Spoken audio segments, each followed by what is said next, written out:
This lesson is about loans, and the starting point for understanding loans is to compare loans to what we already know about savings. So let's look at a savings plan again, like we had in the last lesson. So just to remind you, in a savings plan, you're paying in amounts. For example, every year here, we're paying an amount P, and that amount P grows with interest to P into 1 plus I, we'll say over 5 years to the power of 5. That's your compound interest formula. So your money grows into the future. Now, in loans, if you compare that to a loan schedule, just have a look even at the diagram, the way the arrows are going. The arrows are reversed in a loan schedule here. So in this simple loan example, what we're trying to do is we're trying to take out a loan of 5,000 over 5 years, and we're trying to pay it back with this amount A, paid back in every year. So A stands for your repayment amount, and it's the same repayment amount every year over 5 years. And so the main difference is the arrows go backwards instead of forwards, as you can see there in the savings diagram. So why is this? Well, if you think about savings, the basic idea is you're paying money in to be drawn out at this future date. So the future date is what's important. That's the date you're taking out the money you're going to take out, in this case, 5,000. So you need to find the future values of those present values. With loans, it's the reverse. You're paying in these amounts A, but for a loan that you took out in the past, you took out on the day of the loan, which is back here. So the present values on the day of the loan are what's important. And so you want to find out what those repayments are worth, not what they're worth right now when you pay them, but if you take them back to the day of the loan, what are they worth on that date, really? So they're worth less on that date because you're going backwards and you're taking off the interest, basically. And they're worth less. And when you add them all together, they're worth the 5,000, which is the loan on the day of the loan, basically. So the way to say it, I suppose, is the present values of all your payments, not what they're worth now, but what they're worth on the day of the loan. When you add those present values together, they're worth the total value of the loan itself, 5,000 in this case. So that's our technique, and that's why the arrows go backwards for a loan. So let's work this one out. And as you can see, I've made a fairly simple example again just to get started. So I've taken out a loan of 5,000 over 5 years at an interest rate of 10%, which is of course 0.1. And you can so this I in the formula is going to be 0.1, so that becomes 1.1. So it's A over 1.1, etc. So let's add all these and put them equal to 5,000, and then we can work backwards to find out what this repayment amount A is. So that's the technique. So let's write it out on the next page. So what we have is the following. We have A over 1 plus I plus A over 1 plus I squared, etc. up to A over the fifth and final payment in our example is 1 plus I to the power of 5. And all of those should add up to 5,000. Again, it's worth repeating. I know I've said it already, but it's worth repeating because it's important what all these represent. If you go back to your diagram, this first term represents your first repayment on the loan 1 year after the loan is taken out. What that's worth, not on the day you pay it, but on the day of the loan, which is 1 year earlier. A over 1 plus I. To go back in the past, you divide. So that's what your first payment is worth, A over 1 plus I. On the day of the loan, this is what your second payment is worth on the day of the loan, and this is what your last payment is worth in the values on the day of money on the day of the loan itself. And they all add up to the value of the loan itself on that day, 5,000. Okay, so now we can put in the interest rate, which is 10%, 0.1. So it's A over 1.1 plus A over 1.1 squared up to A over 1.1 to the power of 5 equals 5,000. Now maybe put in a 1 in front of the A. That's 1 times A, because we're going to take out the A outside the bracket, because A is common to each term. It's A over 1.1 now, plus 1 over 1.1 squared, plus up to 1 over 1.1 to the power of 5. And all of that is 5,000. And now we can work backwards. Of course, also, we can now see, hopefully inside the bracket, is yet another geometric series, which we've come across these with savings schedules. So it's the same with a loan schedule. It turns out that there's a first term. If we number these terms, term 1, term 2, up to term 5 in our case. So the first term, which is called A, little a, is 1 over 1.1. The common ratio is equal to, well, if you multiply 1 over 1.1 by itself, you get the second term. 1 over 1.1 by 1 over 1.1 is 1 over 1.1 squared. etc. And that by itself, you get the third term. That by 1 over 1.1 again, you get the third term. And it's the same ratio every time. So that's your geometric ratio, 1 over 1.1. And finally, then you get the number of terms in this particular example. So the number of terms is 5. There are 5 terms. And now what you can do is you can use the geometric series formula again. Sn is equal to A into 1 minus r to the power of n over 1 minus r. So over 1 minus r, which is, now the numbers are a bit more awkward here than with savings. With savings we didn't have a fraction like this, but apart from that there's no difference. In any case, the calculator will handle all that. So it's 1 over 1.1 times 1 minus 1 over 1.1 to the power of 5, n is 5, over 1 minus 1 over 1.1. So we can just work that out on a calculator. So if you go to a calculator and put that in, I'll just work it out here now. So you can put 1 over 1.1 in and hit equals, and it saves it under the answer button on your calculator for using a Casio. And then you can go again and you can put answer times, that's what I'm doing here, answer times 1 minus answer to the power of 5. So that's a quick way of doing it. And close the bracket, under the line, 1 minus the answer again, the previous answer. And you get 3.79. So it's equal to 3.790786,769. So you might as well take all decimal places just to be safe for the moment.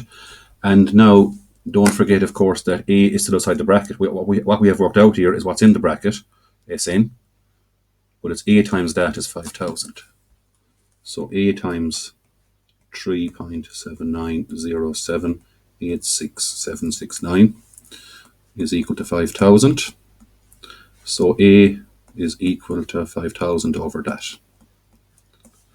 So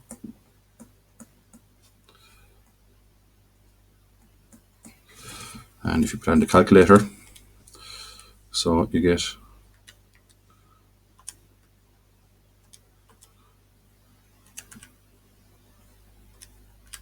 on the calculator 1318.98 equals 1318.99 actually euros. I think we can round that off to, unless they say otherwise in the question, that's roughly 1319 euros.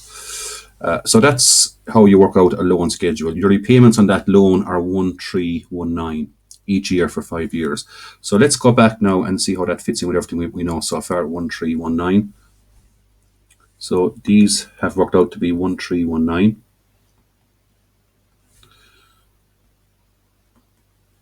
So that's what you're paying in every single year to pay back your loan. 1319. And finally again, 1319. Okay, so what have you actually paid back? So you've done that 5 times for a 5,000 euros loan. So 1319 by 5. So now it's no harm to do this. 1319 multiplied by 5. So 1319 multiplied by 5 is equal to, on the calculator, 6595. So over 5 years, you have ended up paying back 6,500, nearly 6,600 euros for a 5,000 euro loan. So you've paid back over, well, 1,595 in interest, if you work it out that way, if you want to work it out that way. So that's the original loan. And this is what your repayments amount to over the 5 years, 6,595. So that's it. That's the basic idea behind how to do a loan schedule. Now, we're going to be doing this a lot. So it turns out that there's a quicker way to do this because it's the same procedure every time. You're going to be bringing arrows back, as I said, to a present value to work out the loan. The great thing about this example is an example is great to show you what works for those particular numbers. What's not so good is it only works for those numbers and for no other examples. Now can we get some kind of a formula that works for all examples? That's what we're looking for now. So imagine, for example, I have all these repayments A, and I want to bring them back to the date of some loan, but the loan we'll call it P. The amount is the present value of the loan, we just call it P. We won't say what it is this time because we want it to be as general as possible. Also, we leave the interest rate as I. And we leave the number of years as T. We won't even say 5 years, we'll say T for T years. So make it as general as possible so that it works for every example. And the question is, can we now get a formula to do that? So let's have a look and see. And it turns out we can get this formula, which is called the amortization formula. And I'm going to do that now. So the amortization formula.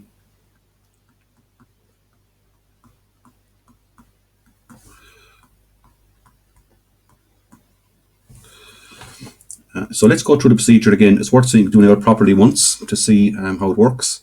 So we're going to take out a loan. And the loan is P, whatever that is, on the day of the loan. Now, the first month or year, whatever, we don't even say whether it is years or month. It doesn't matter as long as if you're using years, it's a monthly. As long as if you're using years, it's yearly interest rate.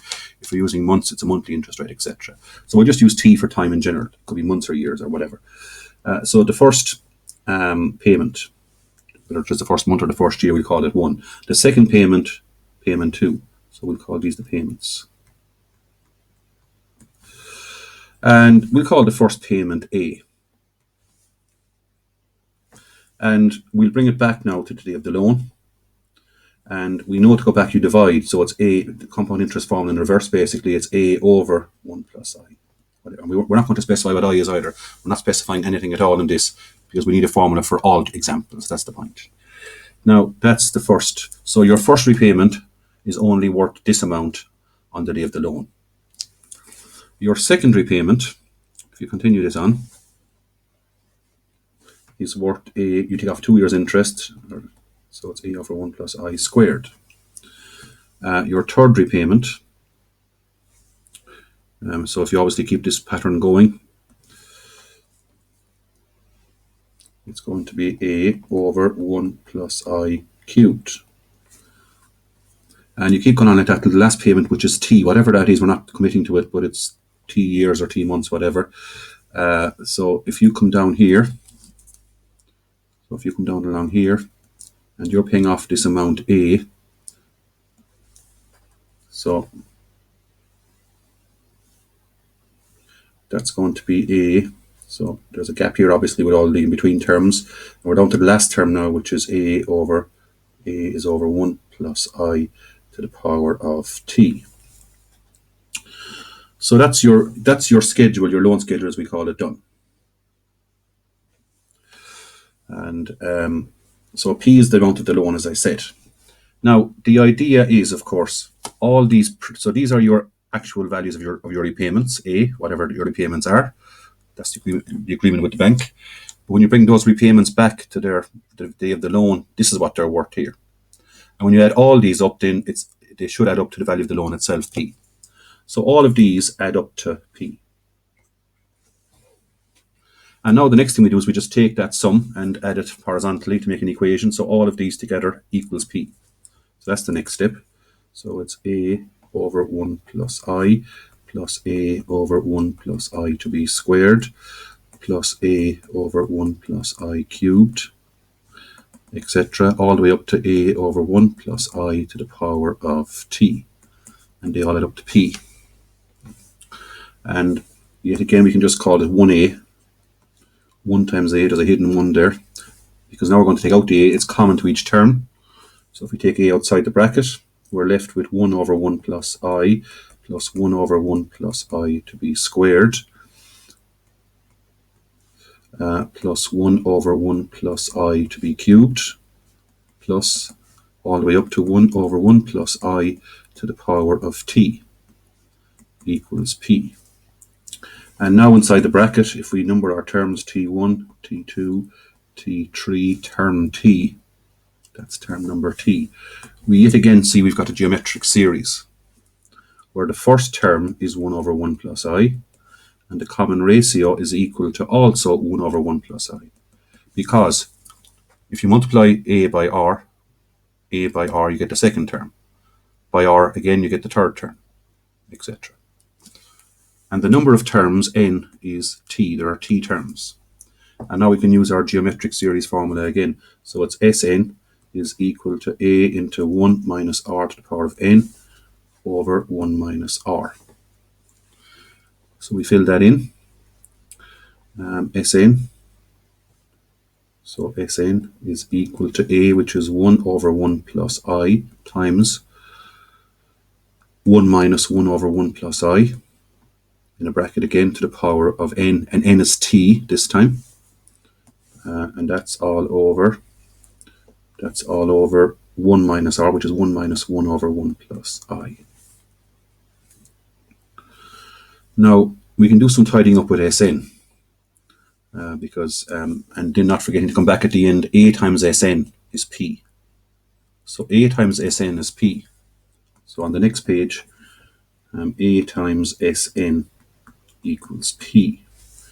And now we need to get Sn. So Sn again is, from the last page, it's 1 over 1 plus I times 1 minus 1 over 1 plus I in a bracket to the power of t. And that's all over, 1 minus 1 over 1 plus I. Now we can tidy up Sn at this stage because it's quite messy looking with all those fractions over fractions and so on. So what we can do is multiply above and below by something to get rid of those fractions. So if you multiply above and below by 1 plus I, that sorts it out. So 1 plus I. And what that does is the 1 plus I here cancels the 1 plus I down here. So that's a good start. So that and that are gone now. So now we can write the top as 1 minus 1 over 1 plus I to the power of t. Also here, 1 over 1 plus I to the power of t. That's 1 to the power of t, which is just 1, over 1 plus I to the power of t. So you can write a bit simpler as 1 plus I to the power of t down here. Because 1 to the power of anything is just 1 anyway, so it doesn't matter about the t above the line. And now we have, so it's a bit simpler above the line at least. Below the line, 1 plus I by 1. So 1 plus I by 1. Here, 1 plus I by 1 is just 1 plus I. And then 1 plus I minus. So let's just put down this minus then. And then it's 1 plus I by this fraction here. Now 1 plus I above the line, 1 plus I below the line, they cancel and you just get 1. And now it's much simpler again because now the 1 and the minus 1 cancel. So the whole thing ends up being 1. So you end up with 1 minus 1 over 1 plus I to the power of t over I, of course. There's just I left below the line. And now back to the original equation and fill it in, finish it off. So now we have A times that answer, A times Sn. 1 minus 1 over 1 plus I to the power of t over I is equal to, so if you go back up, it's equal to the amount of the loan itself, which is P. And what's left? We're looking for A. Keep track of the big picture. Don't lose sight of what we're looking for. We're looking for the amount of your repayments A on this loan P. So we need A on its own. So all this stuff is in the way here. So multiply both sides by I first of all. So multiply by I here. And multiply by I over here. And that gets rid of that I. And then divide across. So it's A is equal to Pi divided by 1 minus 1 over 1 plus I to the power of t. And finally, multiply above and below the line, get rid of fractions again, by 1 plus I to the power of t. And that gets rid of this fraction down here when we multiply out. So we end up getting Pi times 1 plus I to the power of t over 1 plus I to the power of t by 1 is just itself, 1 plus I to the power of t, minus 1 plus I to the power of t by this fraction here is just 1, because above and below the line cancel, so it's minus 1. And there you have it, finally. You have the famous what's called the amortization formula. A is equal to Pi into 1 plus I to the power of t over 1 plus I. 1 plus I to the power of t minus 1. So, and we call that the amortization formula, as I said.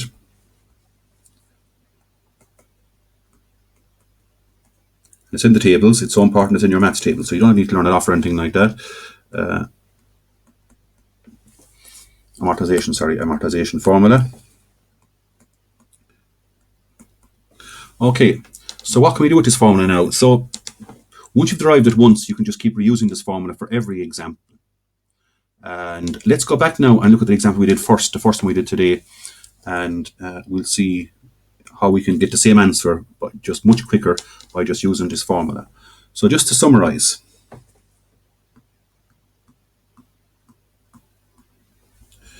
as a summary, when you go into a bank for a loan, just think about the practicalities of this. I suppose the bank manager needs three things. P, he needs to know how much you want. It's like filling out a form, really. That's P. He needs to know what he'll know himself, obviously, what the interest rate is, but he needs to put that in his calculation, what the actual interest rate is for your loan. So we'll call that I. And he needs to know the amount of time you need to pay the loan. What time will you pay the loan off over, basically? Is it over 5 years or 10 years or whatever? T. So he also needs to know that number. He puts those three in his calculator, basically, on his computer, and he comes back to you with, I mean, this is the bottom line, with the repayments on your loan over that time, A. What should the repayments be?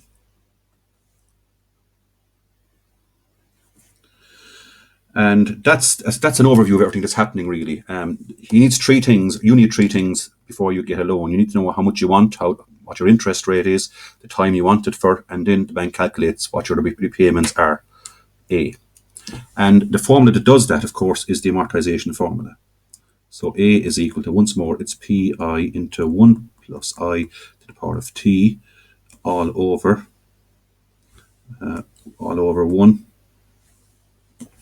1 plus I to the power of t minus 1. So you put these three things into the formula, P, I, and T, and it returns the amount A that you repay. So it couldn't be simpler in some ways. You're just filling in a formula now, as opposed to doing out this loan schedule every time. So I just call it PITA. P-I-T-A is a nice way to remember the four key terms that you need. P-I-T-A, PITA. Now, let's take the example we had earlier. So go back to our previous example, the first one today, which was the loan here. If you need to take out a loan of 5,000 for 5 years, and we found out the answer was 1319. So let's get that same answer now with the amortization formula.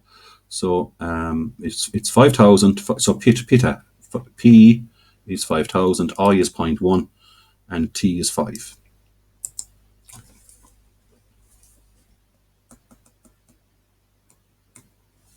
So for example, P is 5,000. I is equal to 0.1, 10%, which is 0.1 in our example, and T is 5 years. And we want to find out its PITA, so what's A? And we use the formula to do that. So if you put all those in the formula, so A is equal to P, which is 5,000. So we'll write down one more time, Pi into 1 plus I to the power of T all over 1 plus I to the power of T minus 1. Now just fill it in. P is 5,000. I is 0.1. 1 plus I is 1.1 to the power of T, which in this example is 5. And it's all over 1 plus I, which is again 1.1 to the power of 5 minus 1. And if you put all that in your calculator, you can check it yourself in your own time, but you will get the same answer, which is, what was it again? The answer was 1319.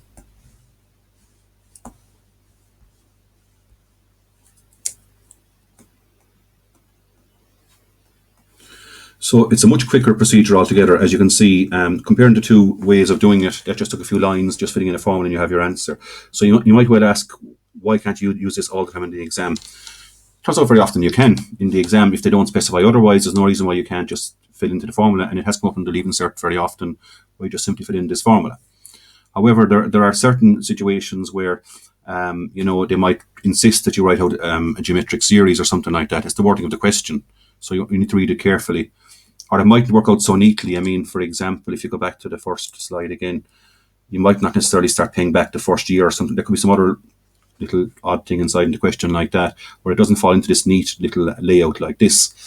So you need to read the question carefully, but generally speaking, if it's a straightforward loan, you can certainly use the amortization formula, but always have the two methods on standby just in case. You might need to just, as I said, do the arrow diagram, as I call it, as well in certain questions to work it out properly. As I said, sometimes they insist on it. So that's it. That's how to work out loans. So you have two ways of doing it. You can do the long method, which is the schedule itself, the loan schedule, the amortization schedule here with the arrow diagram, or you can just simply use the amortization formula. And that's the end of this lesson on loans.